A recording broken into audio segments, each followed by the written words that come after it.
விவிலியம் அறிவோம். வணக்கம் அன்பர்களே. இன்று நாம் அறிய போகும் பகுதி சீராக்கின் ஞானம், அதிகாரம் 37. தீய நண்பர்கள். எல்லா நண்பர்களும் நாங்களும் உம் நண்பர்கள் என்பார்கள். சிலர் பெயரளவில் மட்டுமே நண்பர்கள். தோழரோ நண்பரோ பகைவராய் மாறுவது சாவை வருவிக்கும் வருத்தத்திற்கு உரியதென்றோ? ஓ தீய நாட்டமே, நிலத்தை வஞ்சனையால் நிரப்ப எங்கிருந்து நீ உருவானாய்? தோழர்கள் சிலர் தங்கள் நண்பர்களின் உவகையில் மகிழ்வார்கள்.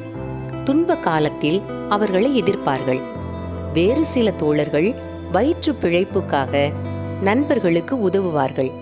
இருப்பினும் போர்க்காலத்தில் எதிரிடமிருந்து அவர்களை காப்பார்கள். உன் உள்ளத்தில் உன் நண்பர்களை மறவாதே. உன் செல்வத்தில் அவர்களை நினையாமல் இராதே. அறிவுரையாளர். எல்லா அறிவுரையாளரும் தங்கள் அறிவுரையை பாராட்டுவர். சிலர் தன்னலத்துக்காகவே அறிவுரை கூறுவர். அறிவுரையாளரை பற்றி எச்சரிக்கையாயிரு. முதலில் அவர்களது தேவை என்ன என கண்டுபிடி. ஏனெனில் அவர்கள் தன்னலத்துக்காகவே அறிவுரை கூறுவார்கள். இல்லையேல் உனக்கு எதிராக தங்கள் செல்வாக்கை பயன்படுத்தலாம். அவர்கள் உன்னிடம் உன் வழி நல்லது என சொல்வார்கள். பின்பு உனக்கு என்ன நடக்கிறது என பார்க்க உனக்கு எதிரே நிற்பார்கள். உன்னை சந்தேக கண்கொண்டு பார்க்கிறவரிடம் அறிவுரை கேளாதே. உன்மேல் பொறாமை கொள்வோரிடமிருந்து உன் எண்ணங்களை மறைத்துக்கொள். பெண்ணிடம் அவளுடைய எதிரியை பற்றியோ, கோழையிடம் போரை பற்றியோ, வணிகரிடம் விலைகளை பற்றியோ, வாங்குபவரிடம் விற்பனையை பற்றியோ, பொறாமை கொள்பவரிடம் நன்றி அறிதலை பற்றியோ, கொடியவரிடம் இரக்கத்தை பற்றியோ, சோம்பேறியிடம் வேலையை பற்றியோ, நாள் கூலியாளிடம் வேலையை முடித்தலை பற்றியோ, சோம்பேறி அடிமையிடம் பல வேலைகளை பற்றியோ அவர்கள் கொடுக்கும் எந்த அறிவுரையும் பொருட்படுத்தாதே.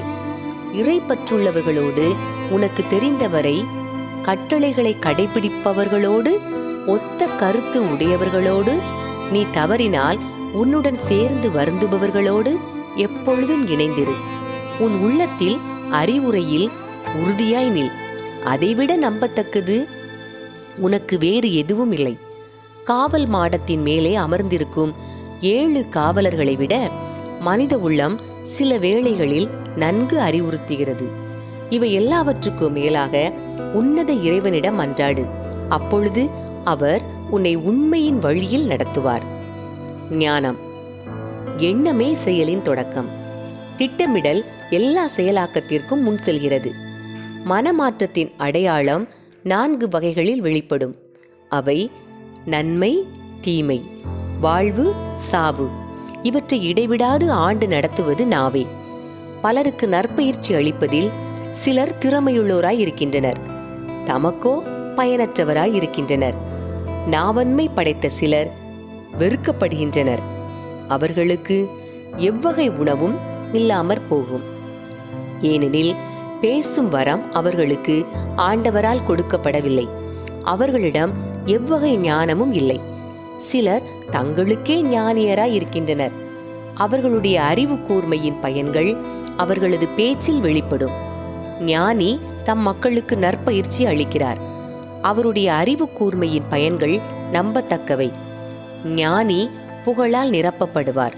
அவரை காண்போர் அனைவரும் அவரை பேறு பெற்றவர் என அழைப்பர். மனித வாழ்க்கை நாள்களின் எண்ணிக்கையில் அடங்கும். இஸ்ரேலின் நாட்களோ எண்ணிக்கையில் அடங்கா. ஞானி தம் மக்கள் நடுவே நன்மதிப்பை உரிமையாக்கிக் கொள்வார். அவரது பெயர் நீடூழி வாழும். உணவில் கட்டுப்பாடு. குழந்தாய், உன் வாழ்நாளில் உன்னையே சோதித்துப்பார். உனக்கு எது தீயது என கவனி. அதற்கு இடம் கொடாதே.